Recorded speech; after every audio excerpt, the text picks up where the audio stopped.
Anda telah mengunduh podcast yang dipaparkan oleh Pendeta Dr. Erastus Sabdono ini dari truth.id/voice. Selamat mendengarkan podcast ini. 20 Februari 2022. Hati yang dapat dinikmati. Lebih dari apapun yang dapat kita berikan kepada Allah, Bapa kita, sejatinya hanya hati kita yang diingini oleh Allah, bukan suatu barang. Kalau kita memberikan sesuatu dalam bentuk barang, itu pun karena sikap dan dorongan hati yang benar. Hati yang mengasihi Allah adalah satu-satunya persembahan yang dapat dinikmati oleh Allah. Kita bisa bernyanyi, menari, atau melakukan segala sesuatu yang kelihatannya saleh, baik rohani. Tetapi kalau hati kita tidak berkenan di hadapan Allah, hati kita tidak berwarna seperti yang Allah kehendaki, maka Allah tidak disukakan. Itu berarti percuma semua yang kita lakukan. Dalam pertemuan bersama, kita mengikuti liturgi, kita menyanyi, kita menyembah dengan kata-kata. Namun semua percuma kalau ternyata sikap hati kita tidak menyenangkan hati Allah, Bapa kita. Mari kita berjuang, berusaha untuk memiliki hati yang dapat dinikmati oleh Allah, Bapa kita. Kesempatan ini hanya berlangsung selama kita hidup. Kesempatan yang benar-benar terbatas. Kalau kita tidak segera memberi diri digarap oleh Allah, hati kita tidak pernah menjadi hati yang bisa menyukakan hati Allah. Dan itu berarti kengerian.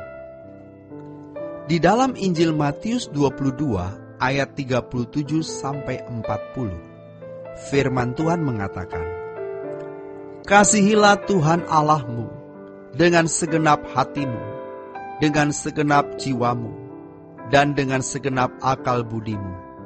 Dan hukum yang kedua, yang sama dengan itu ialah, "Kasihilah sesamamu manusia seperti dirimu sendiri."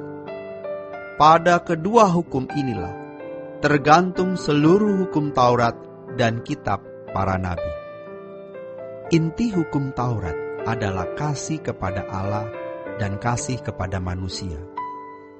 Ini hukum yang ketika manusia masih ada di dalam kodrat dosa, harus dituntun Taurat menjadi tutor atau pembimbing yang diharapkan kemudian hukum itu dapat menjadi kodrat di dalam dirinya, menjadi being di dalam dirinya.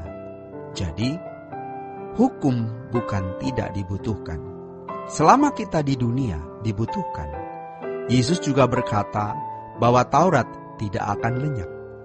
Memang kita tidak menjalankan Taurat seperti yang dijalankan oleh bangsa Israel dengan segala pernik-perniknya yang jumlahnya ratusan.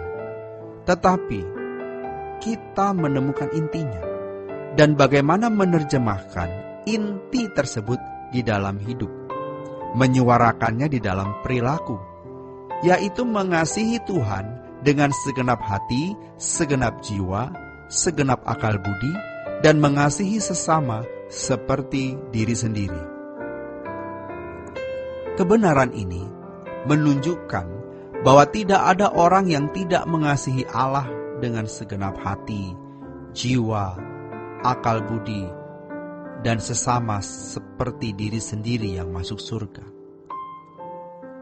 Dalam konteks ini, menjadi anggota keluarga kerajaan Allah. Sebab ini untuk umat perjanjian baru. Jadi, semua yang menjadi anggota keluarga kerajaan Allah, yang masuk Yerusalem baru dan menjadi anak-anak Allah, harus mengasihi Allah dengan segenap hati, jiwa, akal budi, dan sesama seperti diri sendiri. Tidak ada orang yang menyebut diri anak Allah atau diakui sebagai anak Allah oleh Bapa di surga dalam keadaan tidak berkenan. Tetapi kebenaran ini dirusak oleh konsep yang salah mengenai keselamatan bukan karena perbuatan baik. Keselamatan bukan karena perbuatan baik. Itu kalimat yang benar, tidak salah. Tetapi kalau memahaminya salah, dikonsepkan salah, jadi menyesatkan.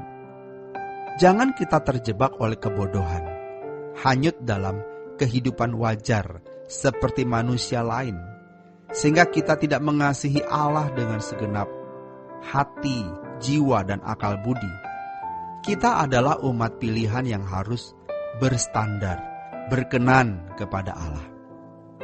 Sejatinya, betapa mengerikannya hidup kita ini tidak disadari oleh banyak orang. Ketika suatu saat orang menghadap tahta pengadilan Tuhan, ternyata ia tidak memperlakukan Allah secara patut. Artinya tidak mengasihi Tuhan dengan segenap hati, jiwa, dan akal budi. Betapa mengerikan. Ini khusus bagi anak-anak Allah, bagi kita. Jadi ketika Allah memberikan hukum Taurat kepada bangsa Israel hidupnya dibuat tertib. Karena manusia yang jatuh dalam dosa dan kehilangan kemuliaan Allah belum kehilangan kemuliaan manusia. Tuhan Yesus datang menggenapi hukum Taurat. Aku datang bukan meniadakan, tetapi untuk menggenapinya.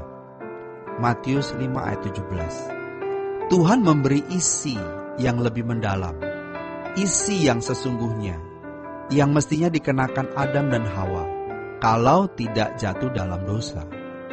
Hukum Taurat jadi pembimbing sementara, sampai Yesus datang menggenapi.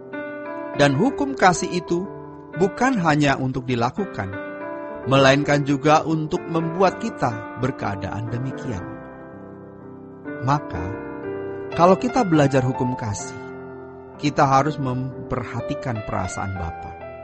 Apakah Bapa disenangkan kalau saya lakukan ini? Kalau kita menengok sesama kita, apakah dia terberkati dengan sikapku ini? Maka, betapa mengerikannya hidup ini. Sebab tidak ada satu kata pun yang kita ucapkan yang tidak dipertanggungjawabkan. Apalagi menjadi kalimat, menjadi narasi, cerita, dan menjadi tindakan. Mari kita menyadari hal ini. Karena kita tidak bisa menghindar dari tahta pengadilan Kristus.